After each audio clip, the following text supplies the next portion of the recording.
Hi, so it's been a while. Okay, so today I want to talk about my love for temple towns, and I also want to talk about the fallacy of how we build legacies across time. Um, Disjointed topics which I think make sense. Um so, having said that, I actually love temple towns. So, India has a lot of them. From a Vrindavan to a Jaipur to a Mayapur to Varanasi to Rishikesh to me even like a Jammu for that matter. Um, Temple towns have energy. The energy is that of authenticity. There is a certain respect in the air. There's a certain energy in the air which is higher than any other space that you go to. People are generally nicer. They actually smile a lot more. You would see very little of the externalities, and what you have to always look for is the internal. You have to look for the goodness beyond uh, the so-called poverty, the so-called dirt, the fact that it's not clean enough for you, the fact it's not five-star enough for you. You have to find the beauty in the so-called dirt, and you do find it. You do find it in every corner. You do find it in the kids. You do find it in the little arrogance of, oh, now that I'm born in Ujjain, I'm gonna maybe attain moksha because I have actually dipped in the Ganga during Kumbh.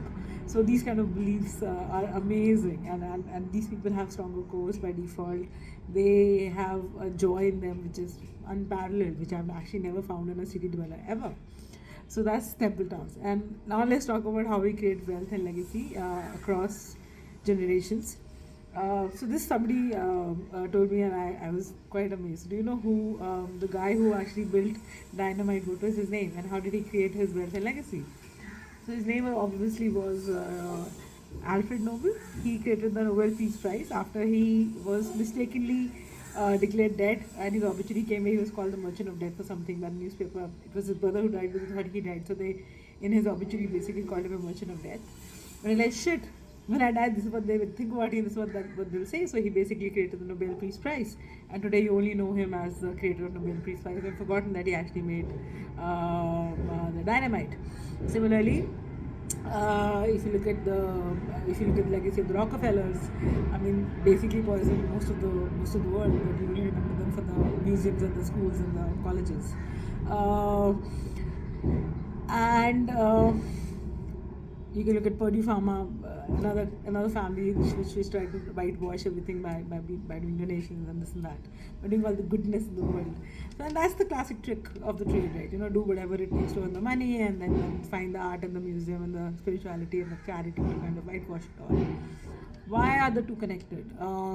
In one, it's the external, which is not pretty enough for you to go deep enough. In the other, the external is so pretty that you don't go deep at all. So, and that polarity, I think, is what life actually is. So don't really worry about the surface. Go a little deeper, and you might just find beauty. And that is this ability to harmonize polarities is what I think is happening in my life at the moment. At all levels, and I just want to talk about it. Where do you see this? Where do you see these polarities, and can you find the point of intersection, and can you see beyond all this?